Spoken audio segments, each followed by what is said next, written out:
Right, so we are rolling, by the way. So Rolling. just whenever, take off whenever you guys want. Great. I'm Oh, not I see the gonna- red lights. I'm just gonna get my own coffee and enjoy the view. What view? The view is great.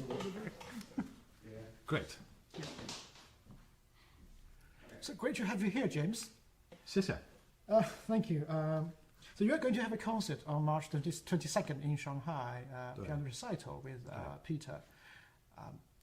I'm quite interested in the program, also in yourself. Apparently this is China, and are you a visitor here or you're based here now? I am based in Shanghai.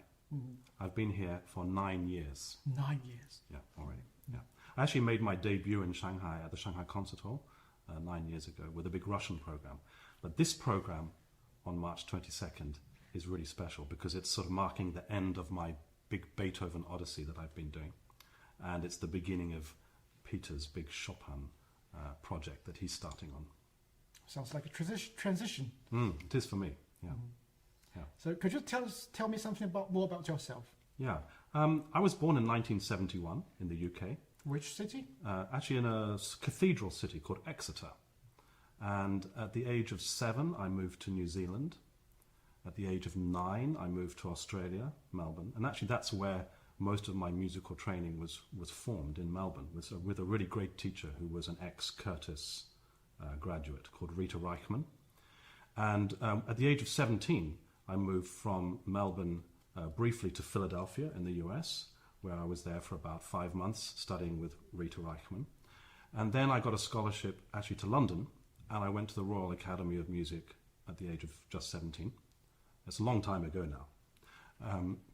And then I did my undergraduate and my postgraduate diplomas at the Royal Academy of Music in London with Frank Weber and then the head of keyboard, Christopher Elton, who's a big pedagogue, especially in the piano competition world, quite famous. And then after that, actually, I moved to Cambridge. And in Cambridge, I took on a teaching job at St. John's College and King's College choir schools, where I was actually mostly teaching the choristers, especially the young boys who sing every day in the beautiful chapels in Cambridge. So you were a choral master. Not choral master, but I was I taught all of them the piano and also chamber music as well, actually. And that was until 2001. So again, that's quite a long time ago. But in 2001, I made the decision to move with my family back to Australia. And I taught at a wonderful boys' private school called Scotch College. All this time, I've been, of course, performing, especially in the UK. And then when we moved to Australia in Melbourne and other places. And I was there until 2010. And then in 2010, I made the decision to move back to the UK. And we lived in some beautiful countryside in the Cotswolds. And to begin with, I had no teaching. And so I concentrated on playing and building up some concerts. And then I made a big decision in 2012 to begin recording for an American record company. And the American record company called MSR Classics were very interested in starting a Beethoven sonata cycle with me. And it began in 2012. And every year, pretty much, I was recording a new volume of Beethoven sonatas, piano sonatas. And then in 2015, I took a teaching job in Oxford at the Magdalen College School. And that was just for 1 year. It was actually covering somebody's maternity leave. And then just in that middle of that year, I saw an advertisement, actually on Facebook, for Face Art Institute of Music here in Shanghai.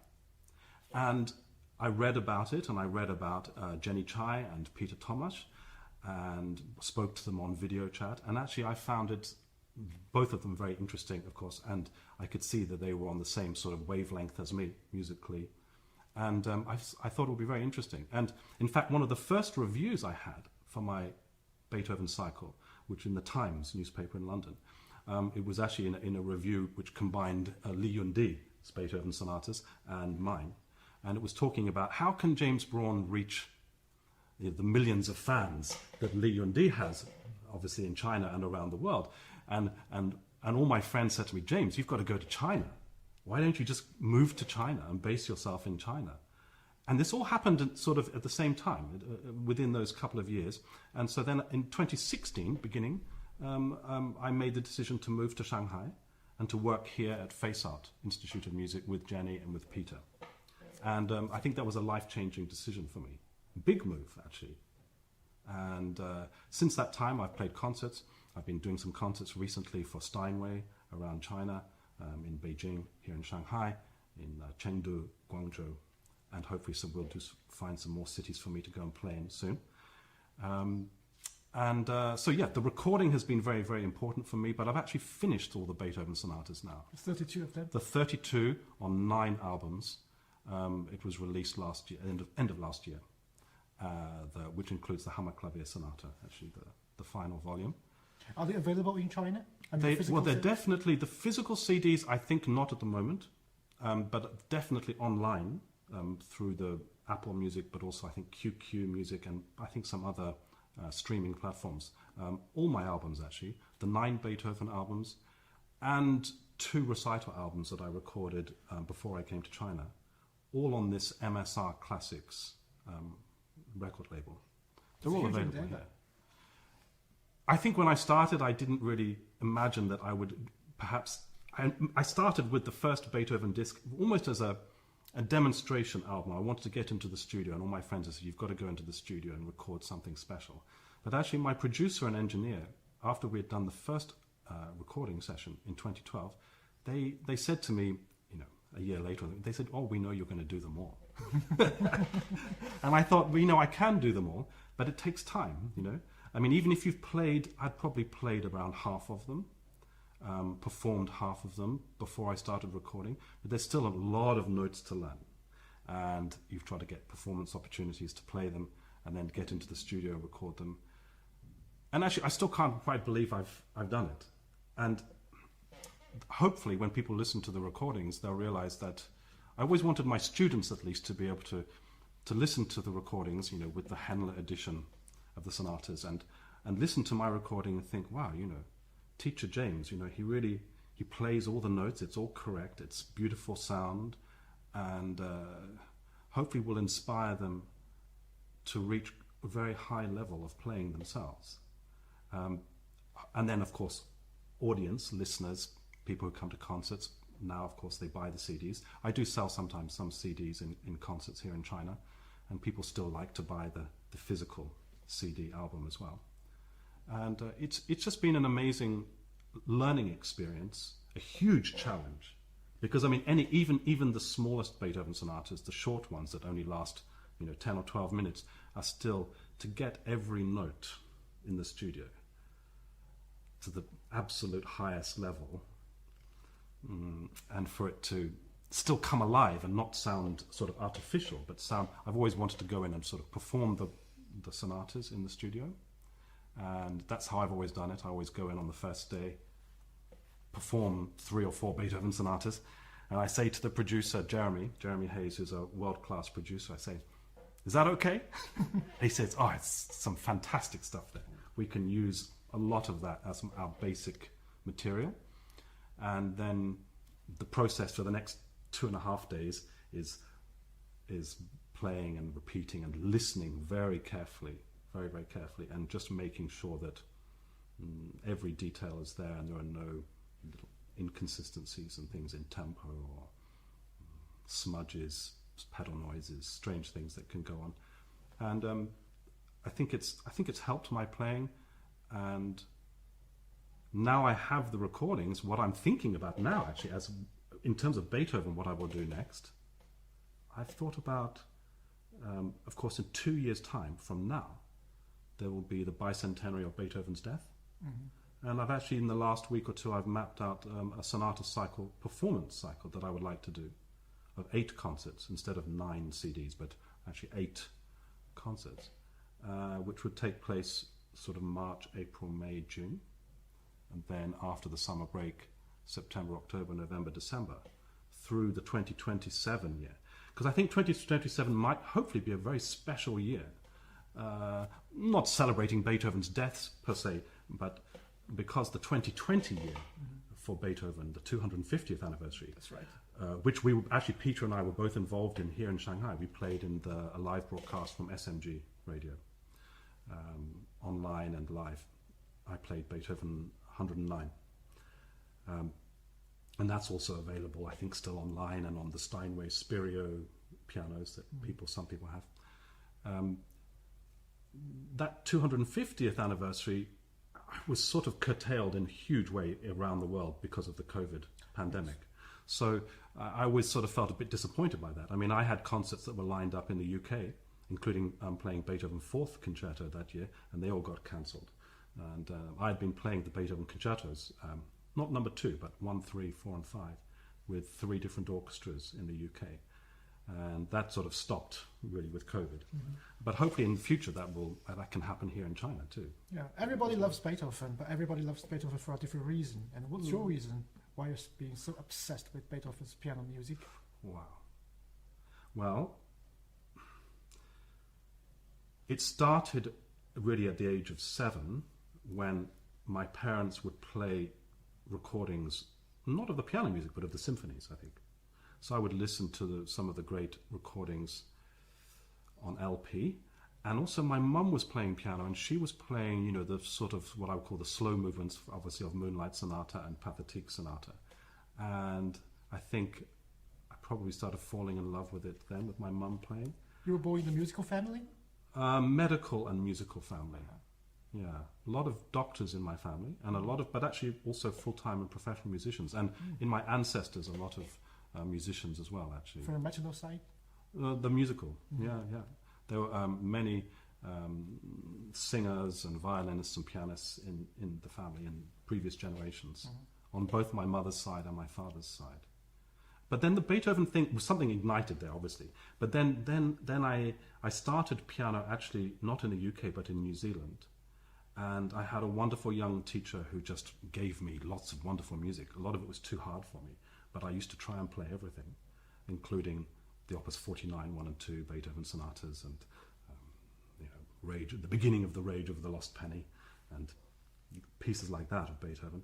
And then when we moved to Melbourne when I was 9, I had a few different teachers who basically their teaching lineage had all come from Beethoven.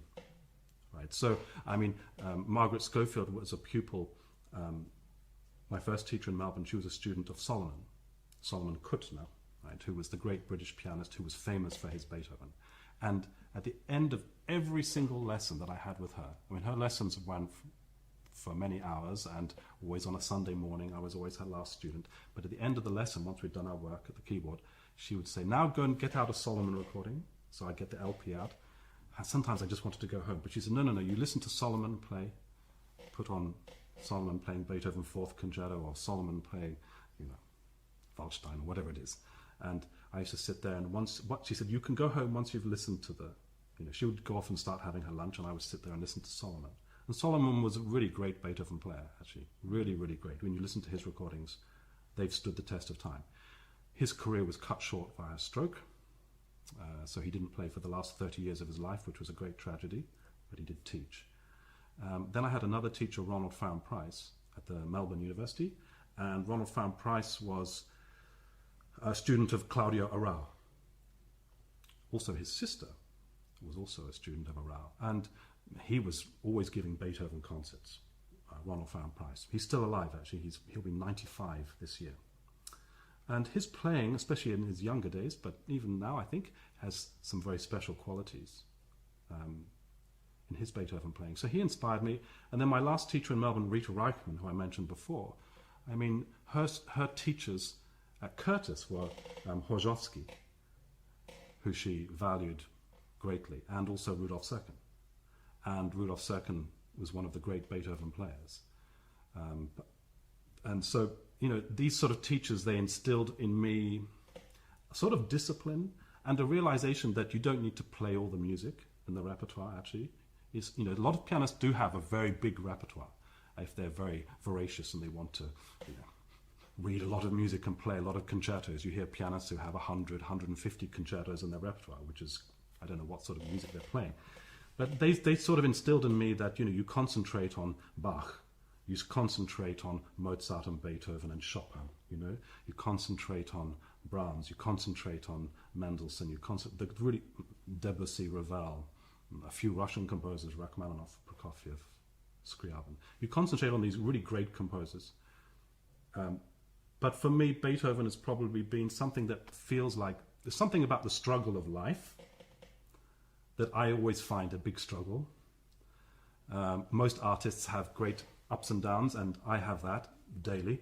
And I find that Beethoven just fills a void in my life and also inspires me to work every day. I mean, it's so difficult to play. I mean, I think Bach is difficult. I think Chopin's extremely difficult to play. But I think Beethoven is also extremely difficult, very demanding, very, very demanding. At home, I have a beautiful oil painting, the famous Stieler painting of Beethoven over the piano. And I look at him and I keep asking him, what does he think of my playing? And he says, work harder. Keep working. Don't stop. You know, it's really hard. So Beethoven is probably for me number one. I mean, I love Chopin, I love Bach, and I know they're extremely important to play, but probably Beethoven is still, I keep going back to that. It's like a pillar for me, you know, like I play it every day.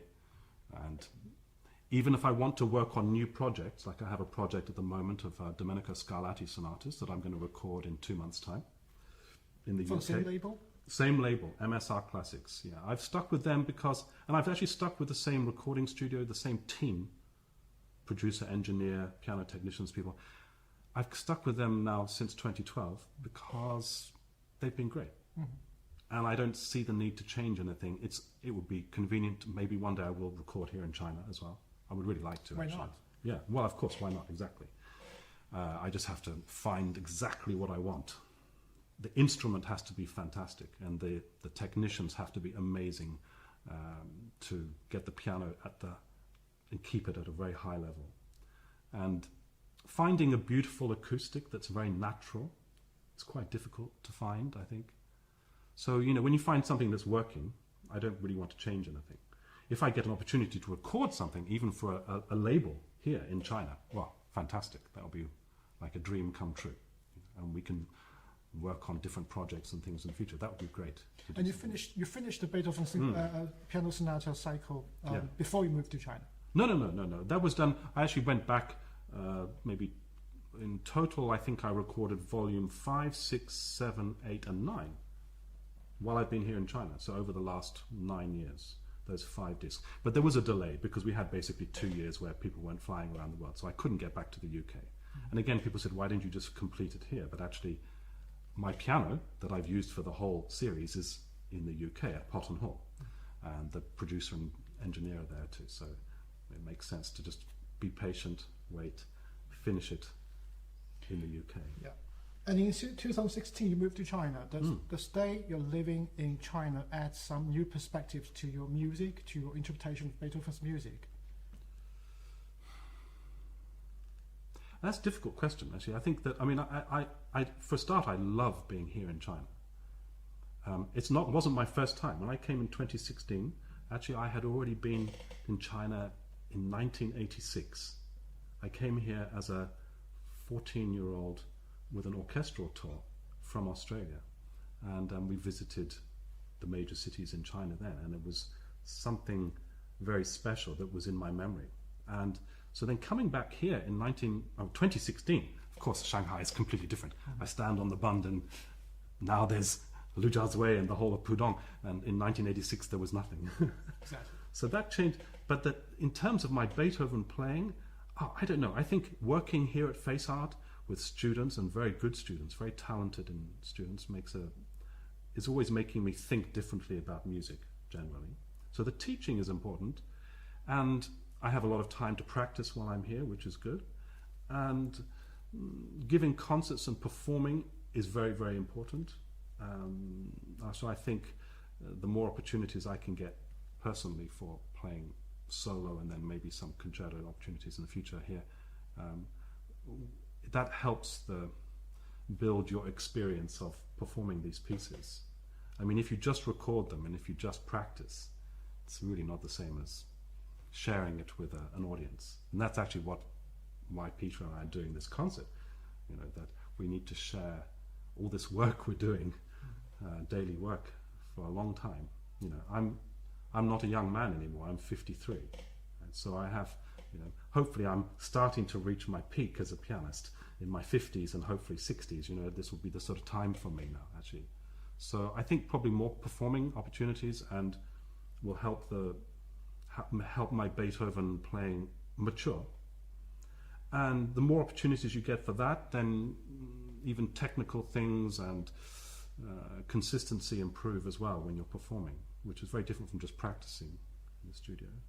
How about the program that you are going to give in Shanghai on March 22nd, Kammerklavier? I mean, this is a notorious piece for very demanding techniques. I mean, we're talking about Beethoven sonatas. There are some heavyweight or featherweight. Yeah. People might disagree, but I think the Phil Ellis probably is like a featherweight piece, while the Kammerklavier is definitely, I think, a heavyweight. So how are you going to give a punch to that piece? Give a punch to it? Well, to start, hopefully a huge amount of adrenaline will help a lot. Look, I've performed Hammerklavier half a dozen times already here in China and in the UK, and it is a big piece, but I've also been studying it for a long time. I mean, Hammerklavier is not something that you just learn in a few months and then get up and play. I mean, I actually started Hammerklavier in 2010. I started sitting down learning the notes. I'd given some Beethoven recitals in Australia in 2007. So it's a long process of study.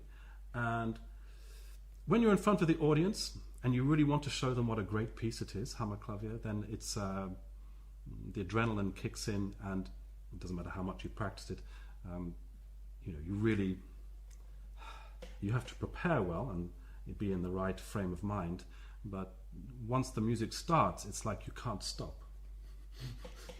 Once you play those opening chords of Hammerklavier, then you're on a journey for the next 45 minutes. My timings come down a little bit. It was around the 50 minutes. Now it's around, depending on because there's a very long, beautiful, slow movement. And if I'm feeling like I really want to space it out, it takes a bit longer. But if I'm playing a little bit more passionately and letting it move a bit, probably around 46, 47 minutes. So it's a long performance. And 4 movements. The first movement is sort of standard sonata form. The second movement is a sort of crazy scherzo and trio. Very short and a bit wacky.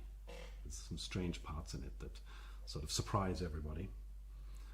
And I'd like people to sort of enjoy that. And then the slow movement is very intense. Actually, I realized, I said this to my producer when we were recording it in 2023. The slow movement, people ask you often what the music is about. And you can say, well, it's very passionate or it's very sorrowful. I thought, when I was really living the slow movement, I felt like it was Beethoven entering the apartment of his brother, Caspar, in 1815, and being there while his brother had tuberculosis and he was dying, and he was there with him at the end.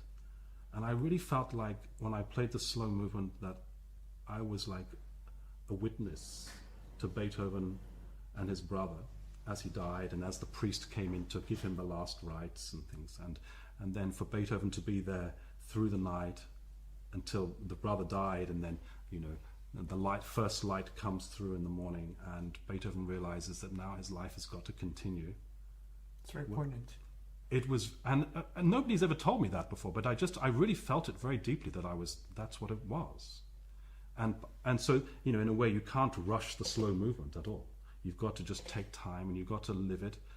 But it's not easy for an audience to listen to, because you're going to places that are sometimes very dark and very sort of traumatic. And it can be an extremely moving experience. But not everybody in the audience will feel that.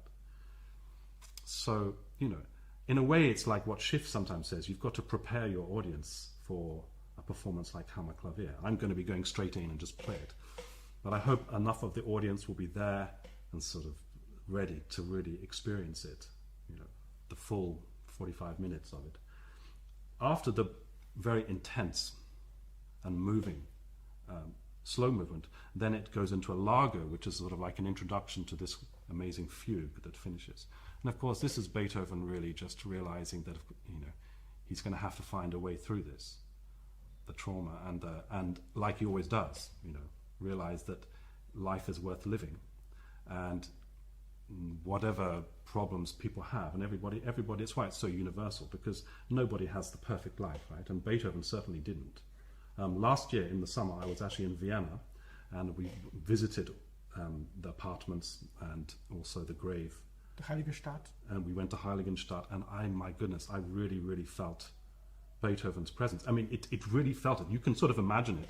But at one point in Heiligenstadt, we got stuck in a huge thunderstorm. The clouds opened, massive thunder, and I have never seen so much rain fall in my life. And I was thinking, oh my goodness, this Beethoven just saying hello to me. It's like a scene from Pastoral. Yeah.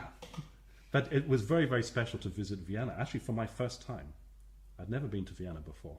And to feel in certain places, the Pasqualati house actually, which is up on the ramparts, the old ramparts of Vienna, I really felt going up to the 6th floor, I think it was, up the steps, I could feel, Beethoven's spirit, clambering back up those stairs after a heavy night of drinking in the inn, and getting back to his apartment and then writing whatever he wrote there, which I think was Beethoven's 4th concerto, so you really feel the presence, and I hope that when the audience come to the concert on March 22, that we can get something of that. Because even though we're now 200 years later, and we're in China, and we're in Shanghai in a modern, beautiful hall, the Shanghai Symphony Hall, Chamber Hall is really stunning. If at least one person in the audience can feel something that really touches them, it's not just the technical logistics of playing it. It's always more than that, actually. I mean, some people are always impressed by the number of notes, and believe me, there's a lot of notes in Hammer Clavier. But I've played all the notes for all the Beethoven pianos. There's a lot of notes on all of them. But at the end of the day, you've got to find something much more special than that. You've really got to find something that moves me, because I feel like if it moves me to tears, I mean, essentially, actually, when I'm practicing these pieces, at certain stages in practicing, I've always been moved to tears with every Beethoven work, for its beauty, for its something in it has just really touched me. And if then I can find a way to connect with my audience, and some people really get it. I've had people say to me, they've never, for a start, a lot of people have never heard the Hammer Clavier played live.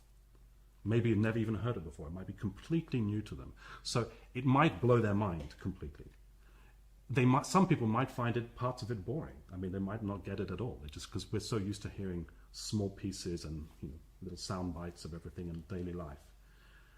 But people who want to come along for the ride and really focus on it and really listen and really enjoy it, I'm sort of hoping it will be quite a special experience.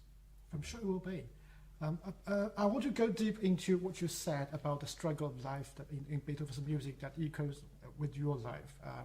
You were apparently overcome with emotion when you talk about Beethoven. Yeah. You visit to Heiligenstadt, you visit to Vienna, and I mean, you said you cried when you played or practiced Beethoven's music. Beethoven means a lot to Chinese people also. He's a symbol of defiance, for the record, because we had this Cultural Revolution from 1966 to 1976. That's right. During which Western music, including Beethoven, was banned. I can't believe that. Yeah. Pianos were destroyed. Pianos were banned. Smashed. Yeah. Even. And when the Cultural Revolution was over, Beethoven was the first composer who came into his resurrection. His symphony, number 7 or 7, I think, was performed right after the Cultural Revolution to celebrate the end of the time of carnage and anarchy. So Beethoven means a lot to Chinese people, and I think Beethoven means a lot to you. Could you probably elaborate a little bit on, the struggle that you have been through? The ups and the downs. Well, everybody. I don't think I've had a struggle life, and I've never been anything as drastic and as life-changing as the Cultural Revolution here. But at different stages in life, it might be personal relationships. There are immense struggles, and we know that Beethoven struggled with his personal relationships. These were, something that he desperately wanted to marry. He wanted to have children, and every woman that he fell in love with was either unattainable, or in the end the family said no to him. So he had that struggle. And I think for me, I've had some personal struggles over my lifetime, but I think also when you modern day people, perhaps even more so than in Beethoven's time, I've traveled around the world a lot and lived in different places. Lived in the US, visited many countries, lived in Australia, New Zealand, the UK, and now China. And every time you move countries, there's a feeling that you're leaving one life behind and starting a new life. And starting the new life is very exciting, but also there's a certain sadness in leaving an old life behind. Or stepping out of the comfort zone. Yeah, stepping out of comfort zone. Yeah, exactly. Yeah. So the struggles are, I suppose for me, mostly personal. Luckily, touch wood, no real health struggles. Beethoven had, like many people in those days, some really difficult health problems that caused him big issues the older he got. So luckily I don't have those. But I think what it is mostly is for me has been that playing the piano and playing all the music of the great composers for me has never been easy. It's never been an easy thing. If it was easy, then I think I wouldn't feel some of the struggle that's in this music. Because you ask too much from yourself? I think probably it's in me, it's in my genes to drive myself to go as high as I can and keep working at these great works. But also my teachers, my professors in my younger years also expected that from me. And my parents actually expected that from me. They're both doctors, but they also had very high levels. If you do something, you do it properly.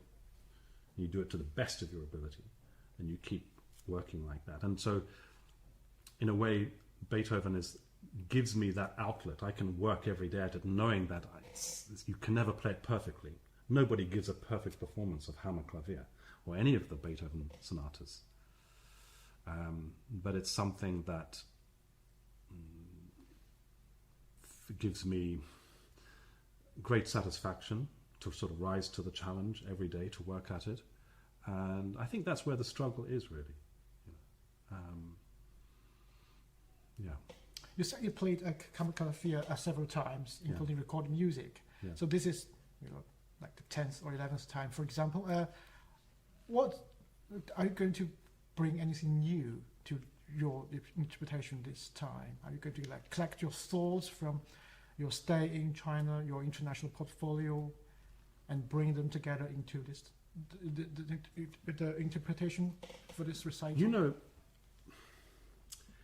If you try to do something new with any great work of art, I think you're in a slightly dangerous, treading a fine line, let's say.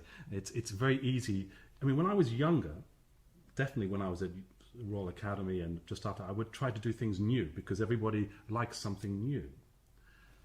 But then, do you play faster? Do you play louder? Do you play slower or softer? Do you play with more pedal or less pedal? There are so many things. And I think that, I don't try to ever do anything new. I just try to do the music justice. And I know it's extremely difficult to play. It doesn't matter whether you've played it 10 times or 100 times or 1,000 times. Every time you start with a great work, you're starting from zero, because you're starting from silence. The minute you walk out on stage and everybody's quiet, then it starts, and maybe some great things will happen in it, and maybe something new will happen in it. But it's a sort of a combination of how I feel on the day, and I don't actually know how I'll feel on the day. Some days you feel more energetic and more inspired. Other days you just want to sort of get through it, it's the same for all artists, I think. Some days they perform and, it goes well, and other days it doesn't. And the strange thing is that when audiences are listening, sometimes when the musician's having a tough time on the stage and maybe feeling that it's not going so well that day, the audience love it. They go crazy and passionate for it. And then other days you can give a performance where, it's sort of note perfect, basically, and you think everything went smoothly and there were no big dramatic moments that, cause everybody's hearts to stop. But actually the audience just are sort of flat and don't get it. So it's a difficult thing. I don't think I will try to do anything new in this performance. I will just, of course, we prepare well. We have to prepare really well for this. Actually, I will tell you one thing that is new for me. Well, I've been trying it out in the last few concerts, but I will actually use an iPad for this performance and the Bluetooth pedal. So whereas in the past I always played concerts from memory, there has been a trend in the last few years for a lot of pianists to use music and either have a page turner or to use the iPad with the Bluetooth pedal. And I've sort of avoided that, and I've been carrying on using my score. I have a studied miniature score that I was using with Hammerklavier. I start off with, of course, the full score, and I have different copies, working editions of that I write a lot of information, study score. Now I'm with the iPad, and I've realized that it does work, and I can have it there. And for something as complex, especially the slow movement and the fugue, because I've heard of pianists, for example, who go and play from memory Hammerklavier, and yeah, if you can do it and it's fine and you don't get stuck in the fugue especially, okay. But I've also heard of many, including friends of mine, who have started the fugue and then really got stuck, and then have walked off stage and grabbed the score and then carried on and started again, or I've heard of also pianists who get to the end of the slow movement and then don't want to go on. They literally are so drained after the concentration required of the slow movement that to do the fugue is just impossible for them, so they just stop. I mean, the other thing to think about is that actually in Beethoven's time, musicians were a little bit more free with the way they did things, and they wouldn't always perform the whole of pieces anyway. So it's quite possible that people would have performed, for example, just the first movement of Hammerklavier in a concert, that you didn't have to listen to the entire work, and people had they were more flexible, and even the printing of the music with Hammerklavier was not even printed in full. For example, when Beethoven sent the manuscripts to London, he was telling Ferdinand Ries in London, look, get it printed however they like. If they only want to print the first movement or the first two movements or the first three movements and leave out the fugue, that's fine. So he was sort of, perhaps, of course, it's great if you hear the whole work. But so I hope that the iPad will, for all the pianists I know, using iPad, especially in complex and big works, long works, it takes a little bit of pressure off the memory. And I know that in the past I played from memory, but it's about whether you play better with the score or not, and whether you like to have a page turner. I personally don't like to have a page turner on the stage with me. I prefer, if I can do it myself, I'll do it myself. And I've been practicing with this Bluetooth pedal and with the iPad, and I think that's something tech. I'm getting tech now. I'm getting 21st century. With your left foot? With my left foot, yeah. Because I use my left pedal a lot, actually. But as long as it's positioned correctly, I can quickly, as long as you practice and get used to it. A lot of my friends, actually, in the UK, they started using the Bluetooth pedal with iPads, again, during COVID. So they spent, when we had all the big lockdowns, they were just saying, okay, we're going to spend the next year or however long we need to, just getting used to playing repertoire through turning the pages ourselves with the left foot on the and I know people who do it all the time now. And if I'm playing smaller pieces, I did a concert in Guangzhou a few weeks where I was playing a big mixture of 20 different short pieces. I played all from memory, no problem. I mean, these are all pieces sort of 3 minutes, 4 minutes, 5 minutes, 6 minutes long, and pieces I played a long time. And I think probably with Hammerklavier in the future, maybe in 2 years' time, if I play the full cycle, probably I will play it all from memory then. But these things take time. You can't rush this.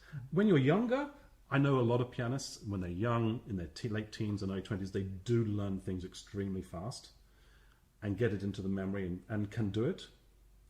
And I would say with most of the Beethoven sonatas, it's okay to play from memory, but I think Hammerklavier is the one that's potential nightmare. Very easy to have. And also, if you want to be in a position where you freely play and really go for it, then you're never going to be completely relaxed, but you have to, you want things to be, you want your audience to sort of understand it. And so I would say, especially in the fugue of the Hammerklavier, there's a potential for the audience not to really know what's going on. And I think having the score there makes it clearer for me therefore it makes it clearer for the audience.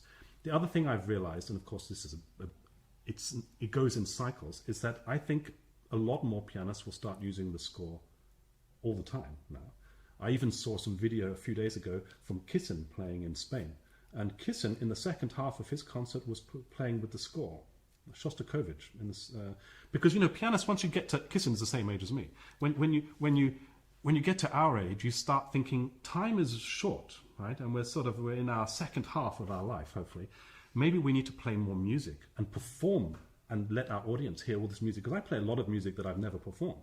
But if I have the score in front of me, I could play much more repertoire in concerts without that extra work of, consolidating it from memory first. And Richter was the same, right? I mean, Richter in his later years started playing with the score and page turner, and So I think it's a personal decision to use the music or not use the music. Most younger players, all my young students, of course, I encourage them to all develop their memory.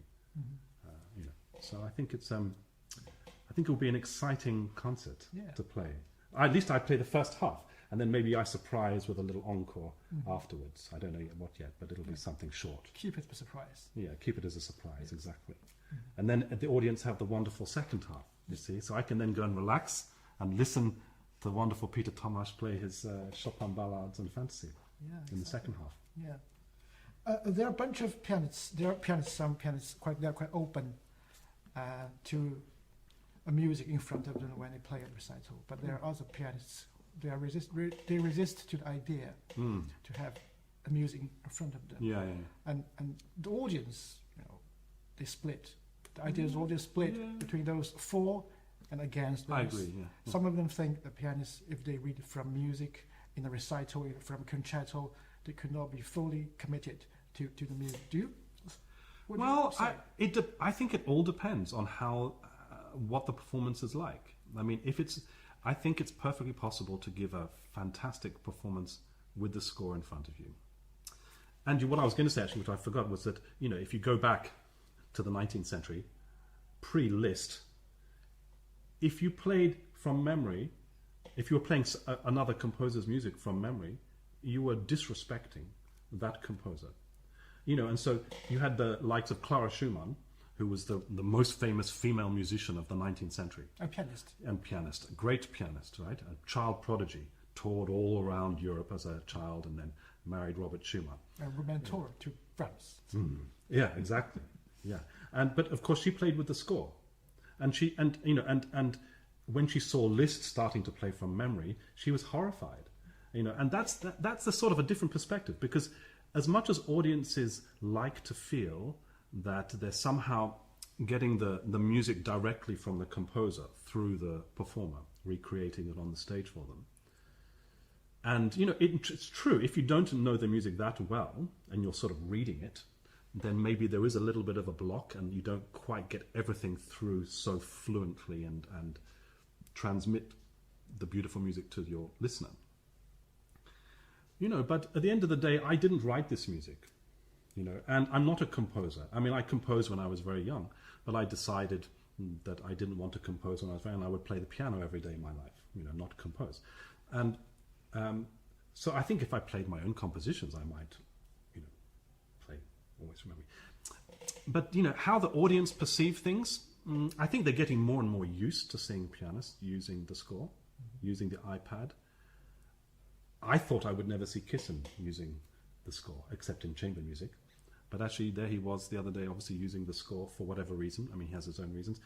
I have my own reasons. And I think it's about being comfortable, but not too comfortable. Sometimes a little bit of blood will be spilled, when you give a great concert. And you've got to allow for that sort of risk. But, the reality too is that if you play great works from memory, there is a huge amount of risk in it. And there are great pianists who have had major car crashes or train wrecks in their performances. Great pianists, Rubinstein, Horowitz, they all did this. And those recordings may not have been released, during their lifetime anyway.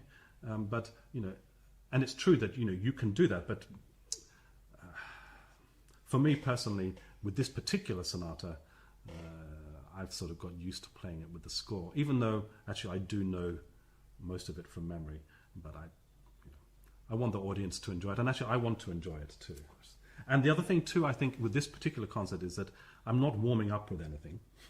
I'm not playing a first half or playing, a group of Scarlatti sonatas first, or some Chopin etudes first, or some Bach first. I'm launching straight into Hammerklavier at 7:15. So I have to. There's no warming up of the brain and the fingers beforehand. It just has to be just do it. So I think it's good for me. Are you okay? Very good coffee. Yeah. Thank you. You should have some too. I have.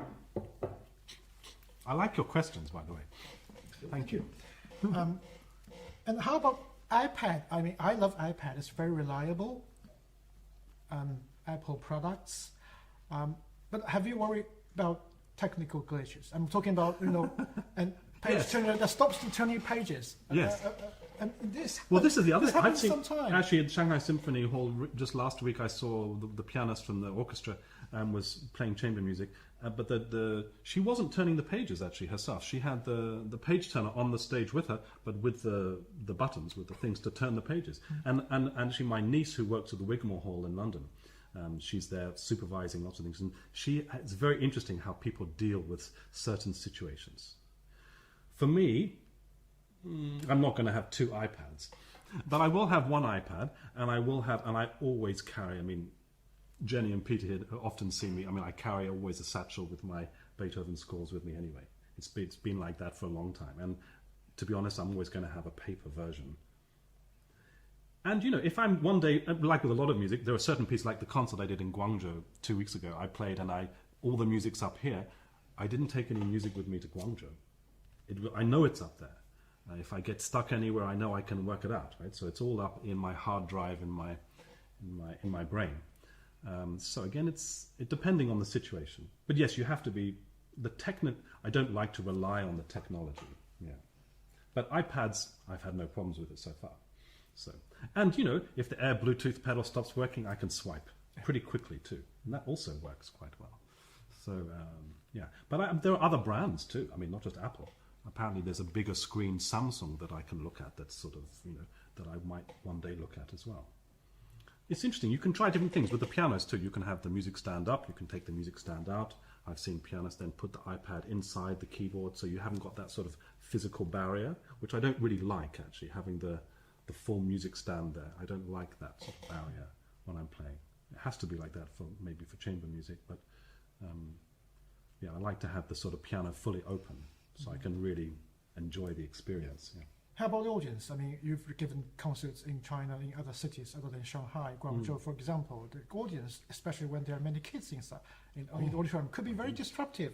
I recall Angela Hewitt when she gave a recital here playing Bach's Gold variations. She had to stop after aria and just stop shouting like that, and she went on to blogging on her blog, criticizing the audience. Would not come back. Yeah. She had to delete it when she was re-invited, of course. Yeah. So, and I'm sure that now the audiences, for a start, I think Chinese audiences are amazing. The reason it's really amazing is I can go to a concert or perform in a concert, and I look at the audience, and half of the audience are young.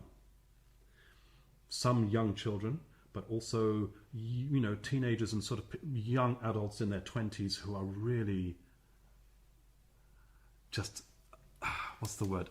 Just loving every minute of being in a concert, and a lot of it's very new to them. And I think generally audiences, especially of course in Shanghai Symphony Hall, if you like, they know they're going to be quiet.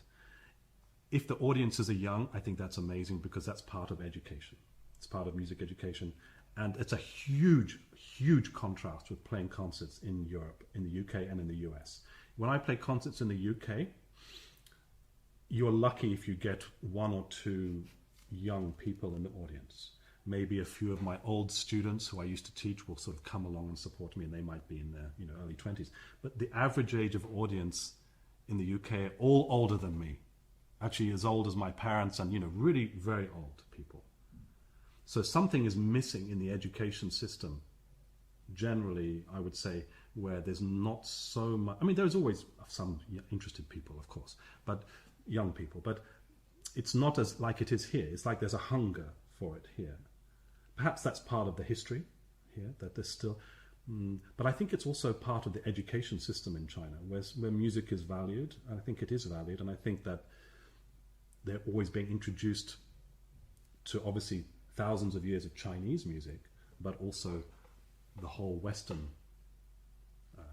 style of music from Europe, and I think people love it. So the numbers are here, and the young audiences just actually make it very exciting. So even if, of course, when I'm playing Hammer Clavier, there's going to be moments where a boy or a girl, probably in the first few rows will probably drop something or suddenly get up and decide they need to go to the bathroom in the middle of Hammer Clavier.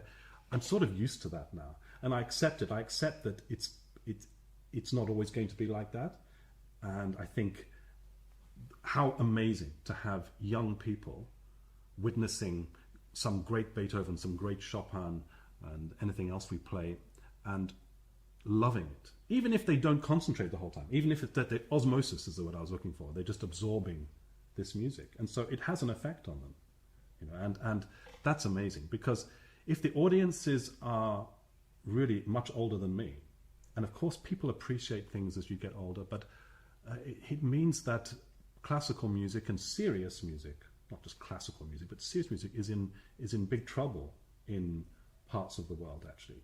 And I think here in China and generally in Asia, also in Korea and Japan, the young people really, of course, they love popular music too.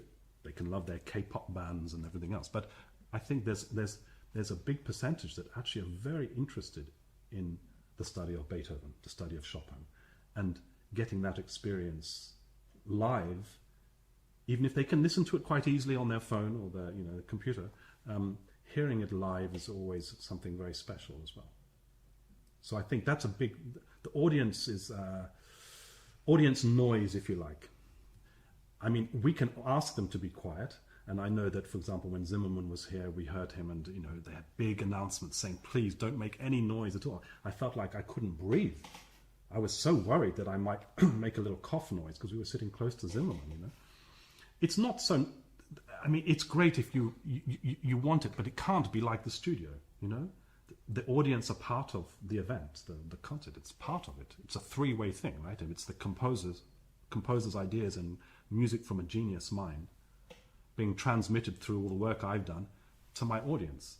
Now, if they respond by at the end of the first movement going bravo and clapping, that's okay too.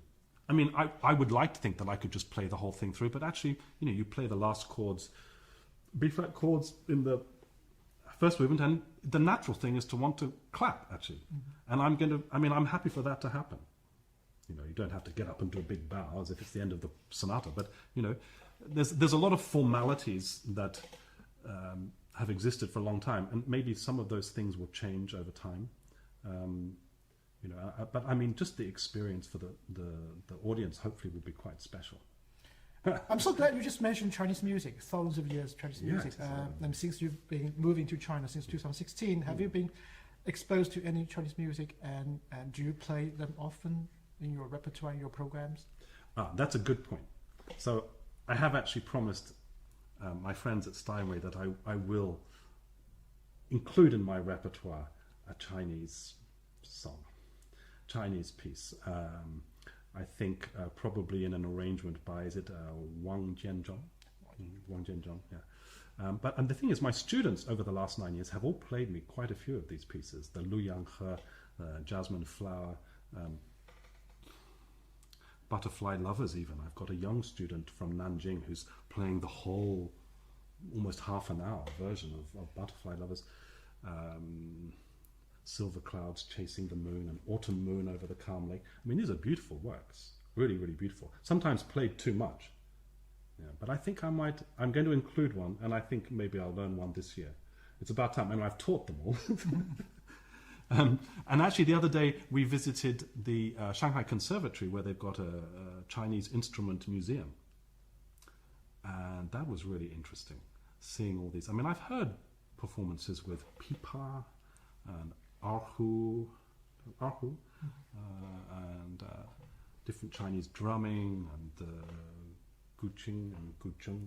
Those different instruments. I've heard them, and looking at the museum and realizing that there's all these instruments too from, if you like, all the outskirts, all the different minorities have their different instruments from all around, China. I mean, that was fascinating as well. So I'm interested in it, and actually I did do one performance of Butterfly Lovers with a violinist and pipa, a sort of slightly shortened version of it, and it was very beautiful. And I'm aware that when Chinese audiences hear a Chinese song like Lu Yang He, I mean, you can feel that people want to start singing along. I mean, and especially if maybe the older generation, I mean, their hearts start to really swell. So I don't know about the younger generation, but definitely the older generation really love, of course, all those classics of the repertoire.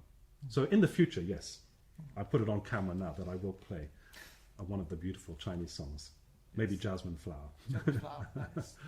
What's your impression of Chinese music, especially piano music? Because you just mentioned some names: flowers, butterflies, rivers, moons. Chinese pieces always come with like very descriptive titles, like rivers, moons, fishing boats, and sort of associated with legends and stories. Exactly, right? a legendary story, pictures, Chinese painting, as well as to Kammerklavier, which is really like a serious name. So what's your impression on Chinese music in general? I mean, especially for piano music. Again, I think it's. I think there's obviously wonderful music being written now, not just these sort of older classic pieces. I know that the conservatory here, they brought out 100 years, many volumes that have looked through of piano music written by composers here, including must be Tan Dun. Right? But that's something for me to explore. When I have to make time for it, and I think that, for example, I have a friend here, Nico Athens, who's a professor in the Juilliard School in Tianjin. Actually, he sent me a set of bagatelles that he's written. He's an American composer, but he's been in China for a long time, speaks fluent Chinese, and he often incorporates Chinese elements into his music. I've heard one of his operas and some of his songs and chamber music, and they're always very beautiful and beautifully written. But obviously he's here in China, and his wife is Chinese, and he loves the stories, and he travels around China, and he studied with a composer here, I think, and so the music is always new music is being brought to life, and I guess for me now I'm coming to the end of my Beethoven Odyssey, at least for the time. I'm always looking for new projects and maybe some new repertoire. So for example, these 14 bagatelles that Nico Athens has written, I'm definitely going to sit down and learn them, and also perhaps give some to my students to learn. So he's not a Chinese composer, but he's been living in China for a long time. And he speaks Chinese perfectly. And he speaks beautiful Mandarin, yeah. So Beethoven's piano sonatas have been played in China, even this full cycle, several times. Rudolf Buchbinder, for example, performed in Shanghai. And to summarize this interview, give me a reason, give the audience a reason why they should buy a ticket and come to your concert on March 22nd. Well, every pianist who plays these sonatas is going to play them differently. It's not going to be the same performance. Rudolf Buchbinder is a Viennese pianist, sort of same vintage as Paul Badura Skoda, and so there's a certain way of playing in different countries. I think that perhaps my way of playing is, I'm a younger pianist, and I've lived around the world, and I've had different types of training. So I think everybody has their own. We do have our own take on it. If they want to come to our performance and me playing Hammerklavier, I encourage them to come, because it will be special. Something will happen. Something unique will happen in that concert. I remember I played a concert the first all Beethoven concert I played in 2007. And I played a program of popular sonatas. I was playing, I can't believe I actually did this, but in one concert I played Pathetique and Moonlight and Waldstein and Appassionata. In one concert. It's a heavy program. Heavy program, and all from memory. But I remember one concert in a recital hall in Melbourne. I played it in different smaller music societies, but then they did it in a bigger concert. And in this concert, at one particular moment, I can't remember exactly where in the concert, but one of the spotlights blew up. The light just, and I wasn't quite aware of it, but the audience they all gasped because this light had sort of exploded and gone out, and suddenly there was one of the lights would disappear, and they all sort of thought, wow. Again, this is something that Beethoven has, just letting everybody know that he's there too, whether that's a good thing or not. But you never. The thing is, you never know how these things are going to go, and that's part of the thrill of it. So you could listen to my recording of Hammer Clavier on the QQ or whatever, and you'll hear it played one way. But that was just one way of playing it 2 years ago, right? So, and you can listen to Buchbinder. You can listen to Barenboim, many recordings. You can listen to all these Brendel and many other pianists alive and also dead playing these pieces. But there is no substitute for actually the live performance. And I definitely encourage listeners to come to our concert and hear it played live, because it's different from listening to the recording, and see what happens. I mean, they may love it, they may hate it, or they may have no particular feeling about it at all, but it will be an experience for sure. It'll be something I think a little bit unique. And as I said, for me, it's sort of slightly coming towards the end of this stage of my Beethoven playing, if you like. And hopefully in a few years' time, maybe I will play the whole cycle here in Shanghai and maybe other cities in China. That would be wonderful, to play the full cycle. And then I'll be doing like a Buchbinder, but I will be 55, still a little bit younger, but playing the full cycle. But I think this will be a good introduction for people who haven't heard me play or haven't heard Peter play.